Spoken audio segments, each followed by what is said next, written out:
পূৰ্ণ ইলেকশন হব আৰু সেইভাবে ভাৰতীয় জনতা পাৰ্টিয়ে সিদ্ধান্ত লৈছে যে আমি বিটিআৰ এইবাৰ শক্তিশালী ভাবে আমি ইলেকশনত প্ৰতিদ্বন্দ্বিতা কৰিম।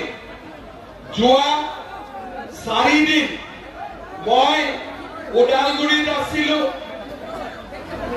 মুদৈবাৰী, হৰিচিঙা আৰু খালিংদুৱাৰ সমষ্টিত মিটিং কৰিলো, তামুলপুৰ আহিলো, দৰঙাজুলি, নাগৰিজুলি, শুক্লাই চেৰফাং, বাক্সাত আহিলো, মুছলপুৰ, মথনগুৰি।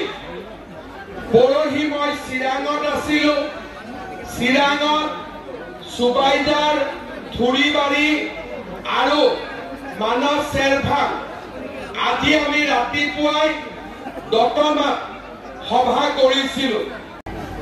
গোষ্ঠীগত সংঘৰ্ষ হৈছিলে আৰু বেলেগ বেলেগ ৰাজনৈতিক দলৰ সময়ত বিটিআৰ মানুহে ভয়ত আছিলে, কিন্তু আজি এই মিটিঙে প্ৰমাণ কৰে যে বিটিআৰৰ মানুহৰ মনৰ পৰা এতিয়া ভয়ৰ ভাৱ আঁতৰি গৈছে।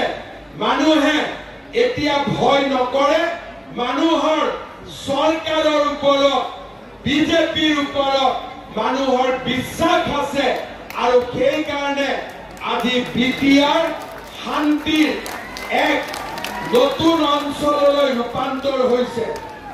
শ্ৰদ্ধা ৰাইজ, মই এটা কথা আপোনালোকক ক'ব পাৰো, পুষ্পবৃষ্টি।